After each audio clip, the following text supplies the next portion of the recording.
This roundtable is entitled, What Do They Really Want? Please welcome Dan Ackerman, Emily Burdick, Richard Plowden, Andrew Reside, Milan Reside, and moderator Tish Browning. Good afternoon, everybody. This is Retaining Young Lawyers, What Do They Really Want? My name is Tish Browning, and I'm an attorney at Rossman PC. My practice areas include complex and commercial litigation and class action litigation. Today, I'm very pleased to have an amazing panel of attorneys who are going to cover topics including attracting and retaining young and new talent, and ultimately what young attorneys seek in a law firm. So without further ado, I'd like to turn it over to the panelists to introduce themselves. And I'd like to ask each of them to introduce themselves with their name, firm, practice area, and years of practice. And since Daniel Ackerman is joining us remotely because he did receive a positive COVID diagnosis. Dan, thank you so much for being here and being a trooper. I'd like to begin with you for the introduction. Well, thank you again for having me. I really appreciate it. Again, my name is Daniel Ackerman. I'm an associate at Butzel Long. I started in the litigation group, but I've been transitioning to the corporate group. And I also do a fair amount of work in government contracting and international trade. And I'm in my third year of practice. And as Tish mentions, I'm currently dealing with largely asymptomatic COVID. Wish I could be there, but I look forward to being in person next year. Thank you again for having me. We're really glad to have you and glad that you're feeling well. Emily, I'll start with you and then move on down this way. Hi, everyone. My name is Emily Burdick. I am from Dickens and Wright. I work in tax controversy, mainly against the IRS, and also a little bit of commercial litigation. I'm coming into my 6th year of practicing law. Hello, my name is Richard Plowden. I work for Honigman LLP. I am a 2nd-year associate. I've been practicing for 1 year and 3 months now, and I'm in the corporate practice group. Hi, everyone. My name is Milan Reside. I'm a 2nd-year associate at Jaffe. I practice in the litigation practice group. Good afternoon. I'm Andrew Reside. I am Milan's husband. I'm also a 2nd-year associate in the corporate and real estate groups at Warner Norcross and Judd in our new Detroit office. Great, thank you. Richard, this first question is for you. What type of firm culture are new attorneys seeking, and what features are most important in that culture? I think that new attorneys are seeking a culture of understanding. And what I mean by that is that attorneys by nature are very ambitious people, very type A personalities, but young attorneys in particular, whether it's the millennial generation or the Gen Z generation, while we find work important, and while we find ambition and being an attorney significant, we also find work-life balance and life outside of work very important. And we're very interested in firm understanding that. And we're interested in firm understanding that just because we seek a work-life balance, just because we seek enjoying life outside of work, doesn't mean that we're not ambitious attorneys. It doesn't mean that we don't want to be good attorneys. It doesn't mean that we don't want to be good at our job. It's just that as far as any of us really know, we only get one chance at this. And while work is important, while being the best attorney that we can be is very important, life outside of work and firm life is also just as important as working every day and showing up and working to be the best attorney we can be. We also want to be the best people that we can be. Excellent. I love that answer. Milan, I have the same question for you.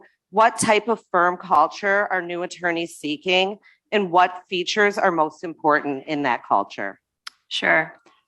So I would say my first word that comes to mind would be feeling valued.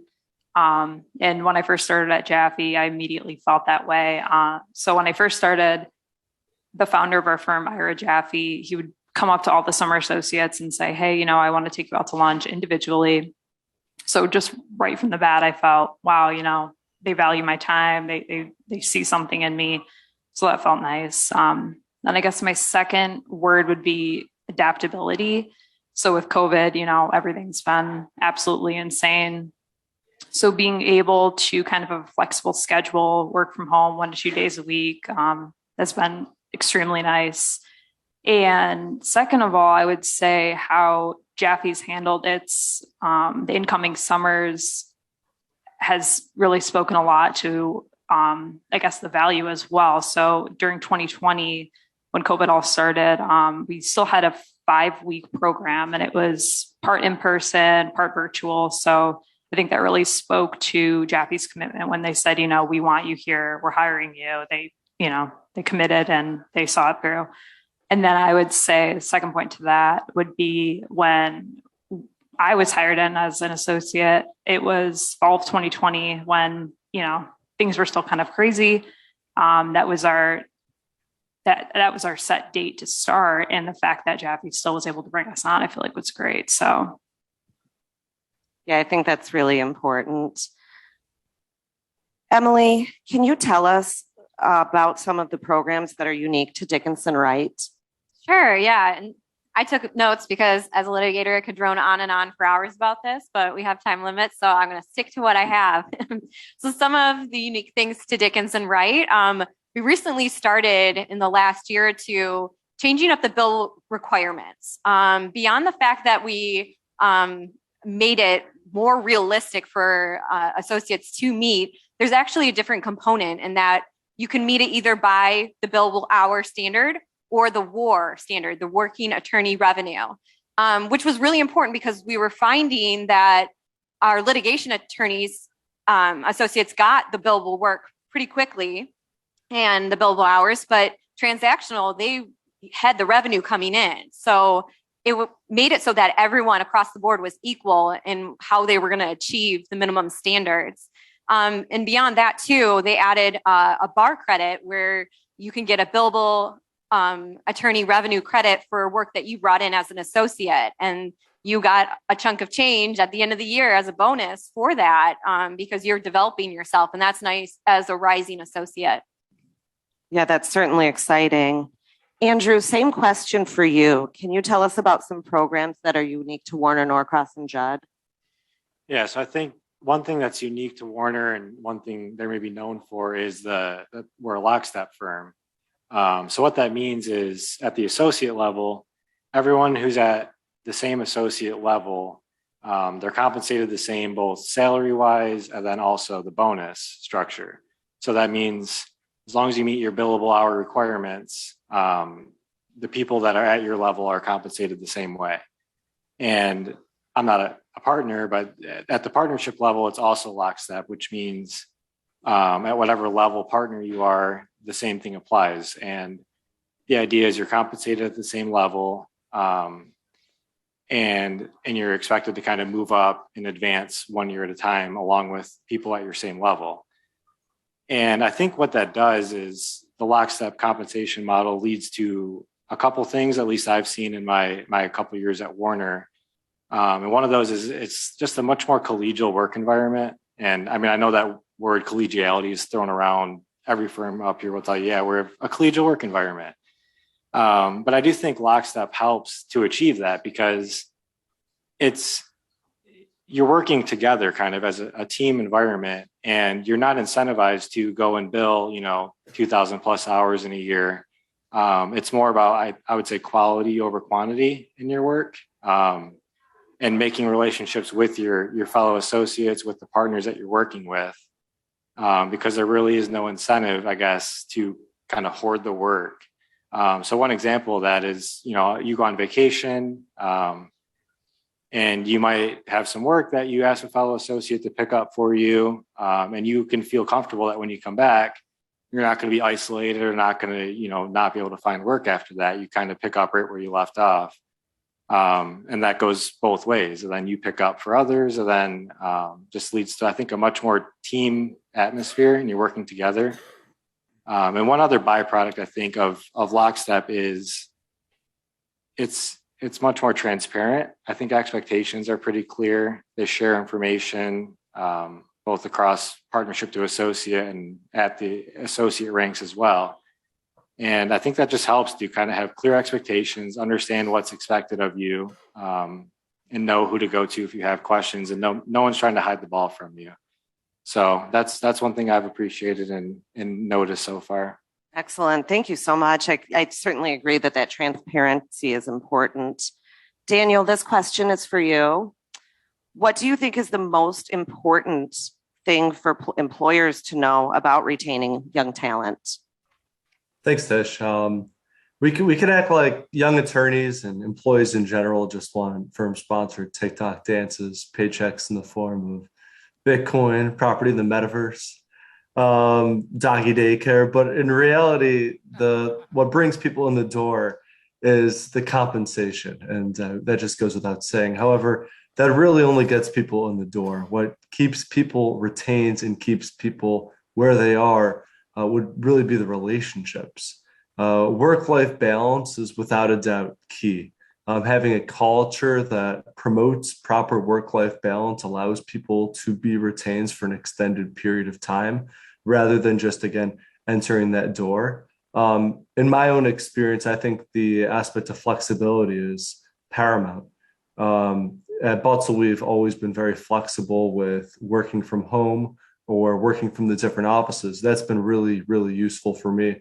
Being able to just check in and spend a week working at the DC office, for instance, has allowed me the opportunities to work with the government contracting and international trade groups, something I would have never been able to do if I wasn't provided that flexibility. And when I speak to peers at other law firms, it's that similar flexibility that is just a really primary aspect that they're looking for. But in addition, just the general collegiality between associates and their colleagues, the transparency of being able to speak with firm leadership, and the open door policies of being able to speak with that leadership, and a focus on professional development growth, and really just having everybody with the ability to be partner track if that's what they're looking for. And overall, that's really what will keep people at the firms they're at once they are attracted, of course, as I said, with what I believe is the first thing people look for generally, which is, again, compensation. Excellent. Thank you so much, Daniel. Richard, this question is for you.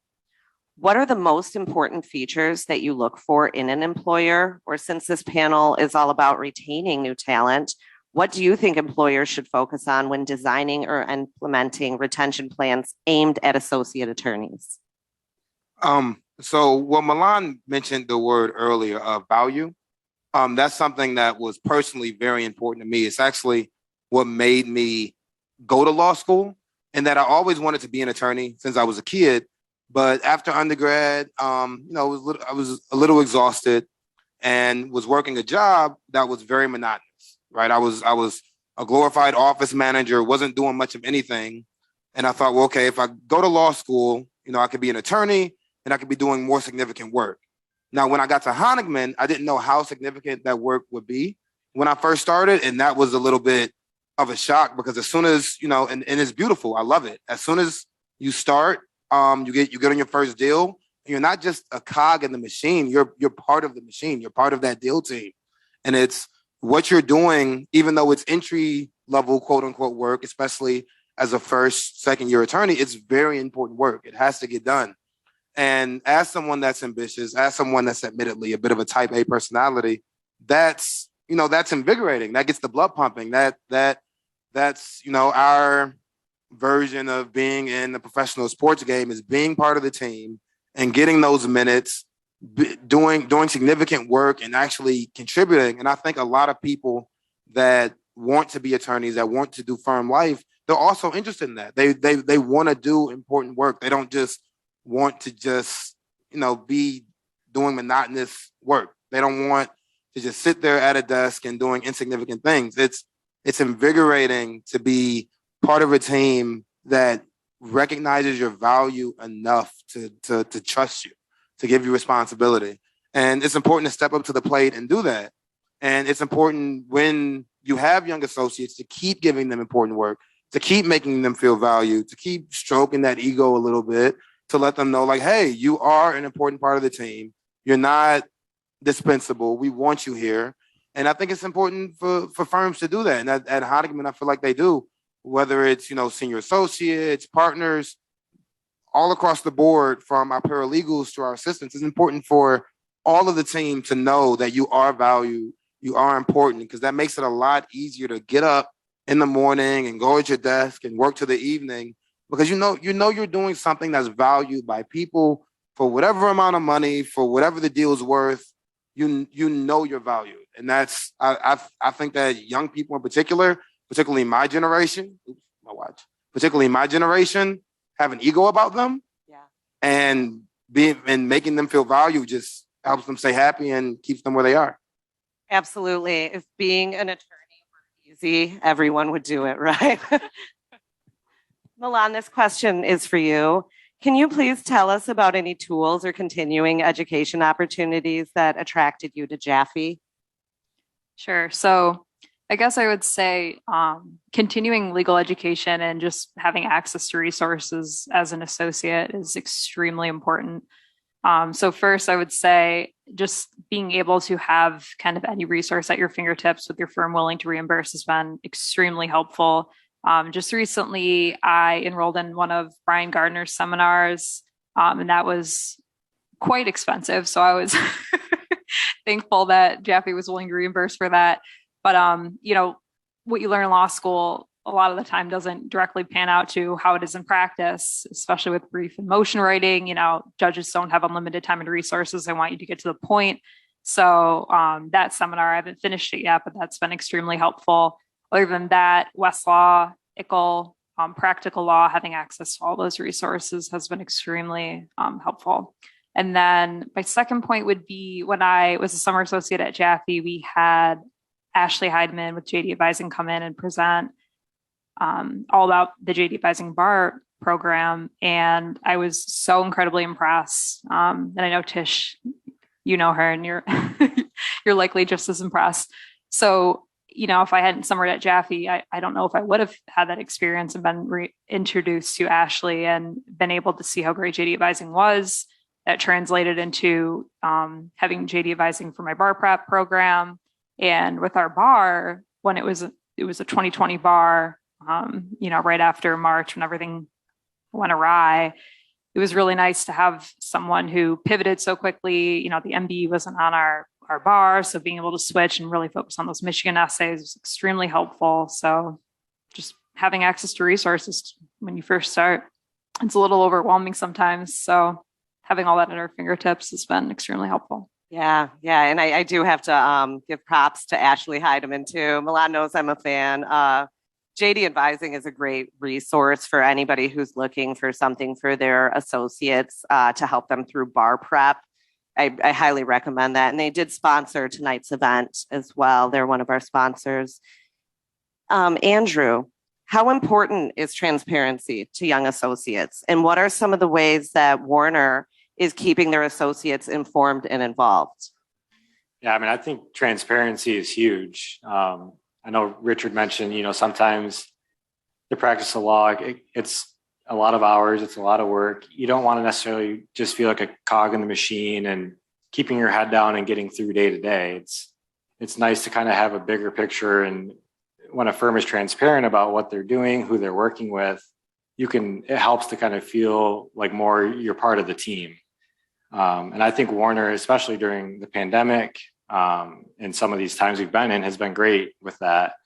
I know as a summer, we had a presentation that it was titled Who Are Our Clients? And it just talked through, I think, our top 10 or top 20 at the time, who we do work for, how we staff those. So we have a client manager who's on the team with those clients. And that just helps to understand, okay, what I'm doing here is beneficial, it's valuable to these clients, and it's helpful to know that what we're doing, who are we helping and who are we doing work for. I thought that was very helpful. And another thing is our associate treat last year, which ended up being virtual due to COVID, but we still had some programming and some Zoom conferences. And one of those was on partner finances. And a part of that is understanding what partnership track looks like and what's expected of you for that. And just very open and sharing and understanding the business of the law firm, which is, what this seminar and symposium is titled. But it's how do we get our revenue numbers, where are our expenses, and kind of how is that profit divided up among the partnership? And as associates, our goal is one day to be in that partnership. So it's helpful to know, even at an early age, okay, what do we need to do to be a part of this, and what does that look like at the financial level? And that just something that helps you not feel like you're just doing this day to day with no end in sight. And that's very helpful, I think. So Yeah, demystifying the partner track. And it's scary for new talent and young attorneys to ask about that because they don't know what they don't know. yeah, so it's a lot easier for the partner to initiate that than the associate, and Warner has done that. So that helps to start the conversation for sure. That's awesome. Emily, could you please tell us about some of the programs Dickinson Wright has implemented to support work-life balance, or as some people are calling it now, work-life integration, especially during the pandemic and transitioning to working from home? Yeah, so I want to talk about two specific points. One being the parental leave policy. It's what Dickinson has been really good about is that we have an attorney manual that goes over all of our policies that we have at the firm, and they update it. It's not something that's been, 50 years down the road, we're flipping dusty pages. So they updated the parental leave policy to include what was the unwritten policy for men to take parental leave. Now it includes everyone. It's all inclusive. Staff, attorneys, everyone is included in parental leave policy. So that was really nice. And plus they have a transition coordinator for the attorney level. It is another attorney who helps you come out of your parental leave and even go back or go into your parental leave at the time. Make sure that the transition is seamless. Work is properly delegated to people when you're going out, when you're coming back in, that you're getting work so that you're not, starting as a fresh new associate. It's already built in for you.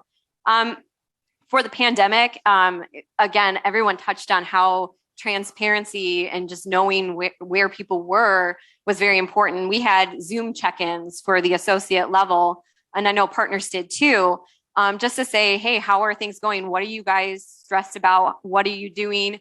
A lot of people had kids. They were dealing with their kids being home and having to do school while they had work to do, and how they were trying to be flexible. And the firm made it known that we were going to be flexible with everybody to make sure that the kids got their schooling they needed. And we put in the hours that we needed to do, even if it had to be at 10 p.m. once the kids went to bed. And then, of course, there was, our state of the firm, and that's usually a once a year thing that happens.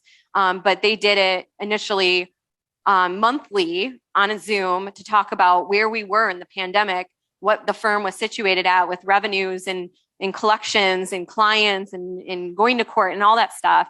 Now it's gone down to just an email that's sent around, but they're still maintaining that contact. And it's very nice to have that transparency, especially when things are just so unknown. Transparency has definitely been a theme here tonight. Richard, I have the same question for you. Can you tell us about some of the programs Ackerman has implemented to support work-life balance / work-life integration and transitioning to work from home? Yeah, absolutely. We also have included paternity leave in our parental leave program, which is really cool. Not for me yet. I don't have any children, but looking forward to that, and one day growing up and doing that. That's really cool, and that's really modern. And I respect the firm a ton for it. I respect all of the attorneys that work towards that, because just speaking from what limited personal experience I have, one of my best friends recently had a kid, and it's been it's a lot. And he's talked about how he wishes his company had paternity leave because it doesn't, and he sees what his wife goes through and what she has to deal with. And just Ackerman having the foresight to do that, it reinforces my belief that it's a great place to work. And then also something that Ackerman does throughout the pandemic is just constantly keeping us updated with what it's like to go into the office. It's an entire process in order for us to go into the office, and it can get a little bit frustrating if you forget to check in before you go in, because that's something that we have to do. But it's just trying to keep people safe. It's doing what the best that Ackerman can do to keep their employees safe, and that's something that's appreciated. It shows that, that they care, and that's very important.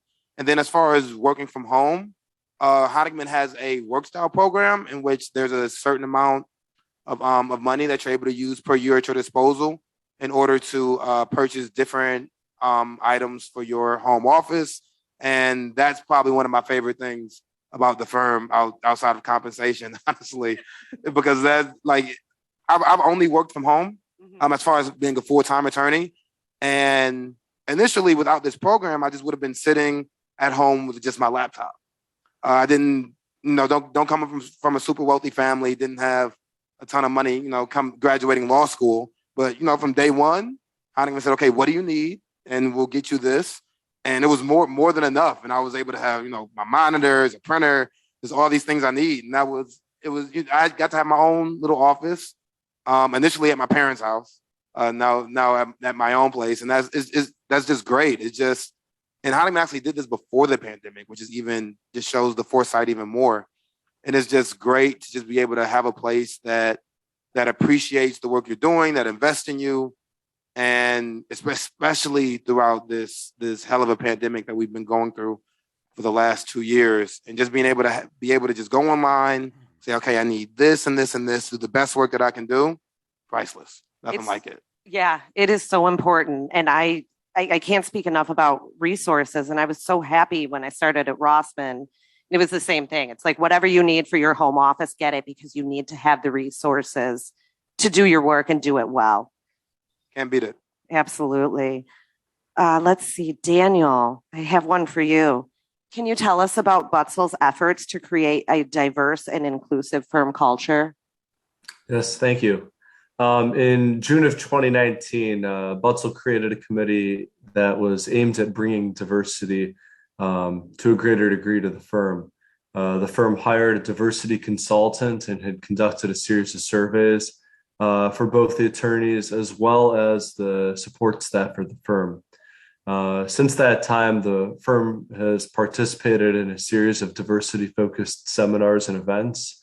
Most recently, at our firm retreat, we brought in a DEI consultant to conduct an interactive presentation at the event. It was a really, really meaningful event, and I think everybody walked away with an additional set of perspectives. We're currently in the process of developing a 3-year strategic plan on diversity, and we're continuing to look at DEI training and opportunities every day. And I should also mention that this emphasis has really been focused on all levels at the organization. Of course, it's a big focus for the board of directors and the C-suite, for equity shareholders, associates, and support staff. It's just something that has really been pressed upon everyone. And that all is echoed in our recruiting. We've really focused on incorporating an inclusive workforce and focusing on non-lawyer support staff as well. We pre-allocate one spot every year for our summer associates for the Wolverine Bar for a rising 2L, in addition to the typical 3L hiring spots or rising 3L summer associate hiring spots. And we're also reviewing mentorship programs to encourage diversity and inclusion. We're focused on such efforts to really have a DEI focus to all of our future steps and procedures.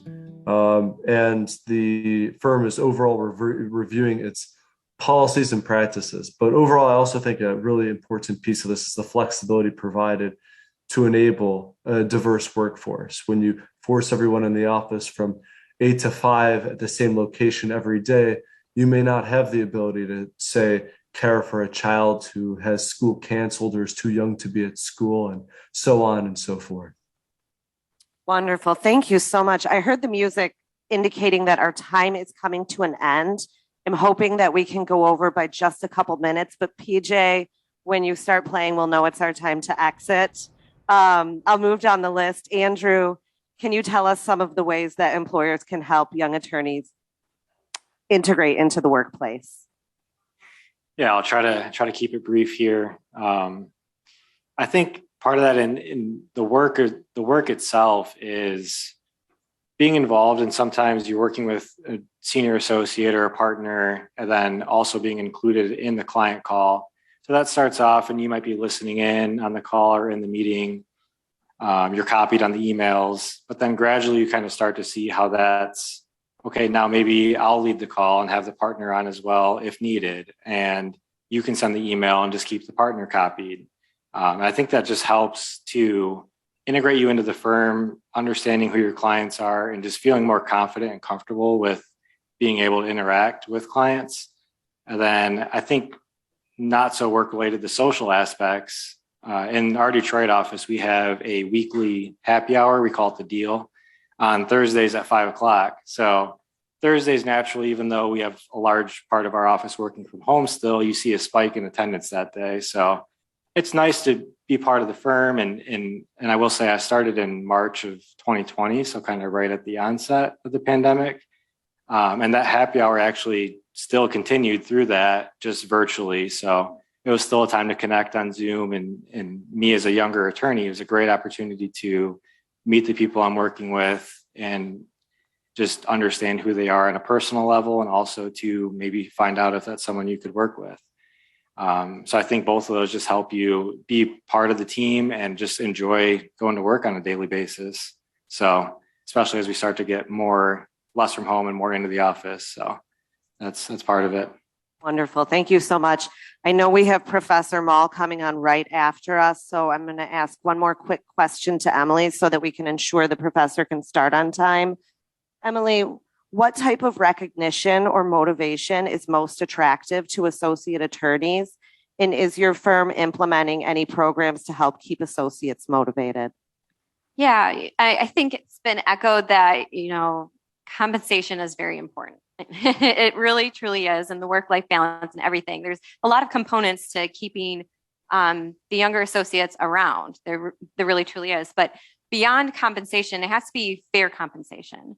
So at my firm, at the end of the year or towards the end of the year, you go through a multi-step process for your compensation built in for the next year and your bonuses.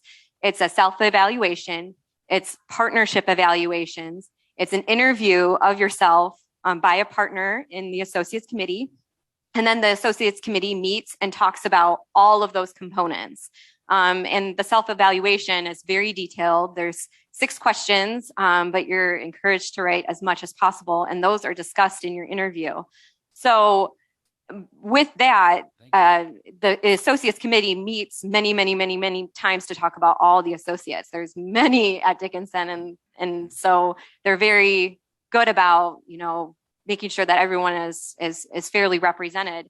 And that means you get your fair compensation because it's not just a number that's thrown at you that you don't know how it's factored in. And recognition across the board, being able to have independent access to cases, just with the oversight when you need it. That's really important to know that you're actually doing well as an attorney. You're getting it now.